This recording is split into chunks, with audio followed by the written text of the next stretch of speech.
চট্টগ্রামের মাস্টারপুলে বসতঘরে আগুন লেগে শ্বাসরুদ্ধ হয়ে 2 জনের মৃত্যু হয়েছে। এই ঘটনায় আহত 3 জন চট্টগ্রাম মেডিকেলে ভর্তি আছেন। আরও জানাতে চট্টগ্রাম থেকে যুক্ত হচ্ছেন সহকর্মী আহসান রিটন।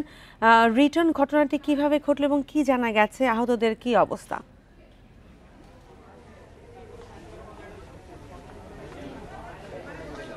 দেখুন, আমরা আসলে ফায়ার সার্ভিসের সঙ্গে যোগাযোগ করে যেটি জেনেছি সেটি হচ্ছে আজকে ভোর 6টার দিকে চট্টগ্রামের যে বলুয়ার দিঘির পার রয়েছে কোরবানীগঞ্জ এলাকা, সেখানে জাফর সদাগরের যে বস্তি সেখানে আসলে আগুনের সূত্রপাত হয়। স্থানীয় লোকজন বলছেন আসলে তারা ফজরের নামাজ পড়ে যখন বাসায় ফিরছিলেন তখন একটি বসত ঘর থেকে তারা প্রথমে ধোঁয়া দেখতে পান এবং পরবর্তীতে সেই ধোঁয়া থেকে আগুন তৈরি হয়। আমরা যারা স্থানীয় রয়েছেন তাদের সাথে কথা বলছি, তারা যেটি বলছেন সেটি হচ্ছে ছোট্ট একটি পরিসরে 10 থেকে 15টি ঘর সেখানে রয়েছে।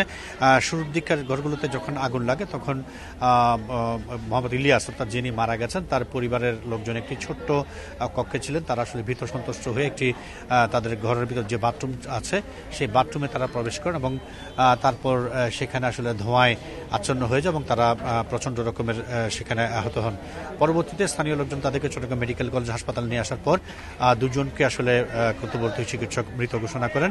বাকি 3 জন চট্টগ্রাম মেডিকেল কলেজ হাসপাতালের বার্ন ইউনিটে ভর্তি রয়েছেন। আমরা এখানে যারা নিহত তাদের স্বজনদের সাথে কথা বলেছি। তারা বলছেন যে এই ধরনের অনাকাঙ্ক্ষিত ঘটনার জন্য তারা মোটেও প্রস্তুত ছিলেন না।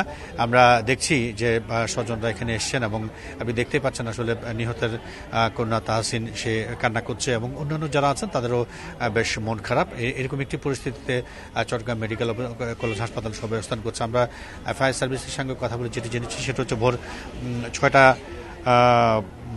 6:45 দিকে তারা জানতে পারেন আগুন লাগার খবরটি। পরবর্তীতে তাদের সাথে 4টি ইউনিট ঘটনাস্থলে গিয়ে আগুন নেবানোর কাজ শুরু করে এবং 8টা বাজে পুরোপুরি আগুন তারা নির্বাপন করতে সমাপ্ত হয়।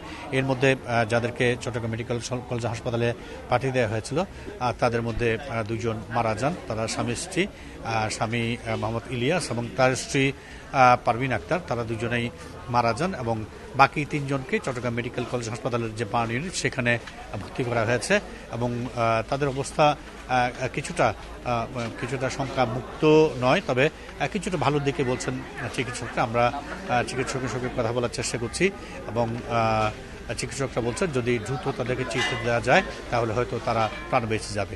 এই হচ্ছে চট্টগ্রাম থেকে আমার কাছে আগুন লাগার বিষয় এখন পর্যন্ত সর্বশেষ। চট্টগ্রাম থেকে জানাচ্ছিলেন সহকর্মী আহসান রিটন।